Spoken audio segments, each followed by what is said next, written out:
প্রথম বছরের আয়োজনে ভুলচুটি তো থাকবেই, তাই বলে উৎসব যে সবে পরিণত হবে সেটা আশা করিনি। প্রথমবারের জন্য হাওড়া কর্পোরেশন থেকে ডুমুরজলা ষষ্ঠীনারায়ণ ইকো পার্কে হাওড়া উৎসবের আয়োজন করা হয়েছে। 5 দিন কেটে গেলেও মেলাতে বহু স্টল এখনও অসম্পূর্ণ বা কিছু তৈরির কাজ চলছে।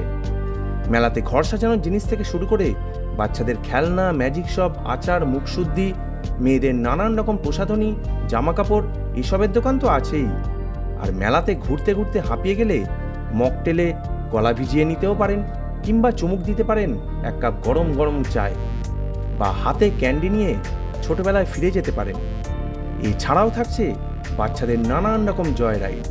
তাহলে আর দেরি কিসের বন্ধুরা, এন্ট্রি তো ফ্রি। কোনো একটা বিকেলের দিকে ফ্যামিলিকে নিয়ে চলে আসুন হাওড়া উৎসবে। মেলা চলবে 16ই মার্চ থেকে এপ্রিলের 2nd উইক পর্যন্ত। ধন্যবাদ।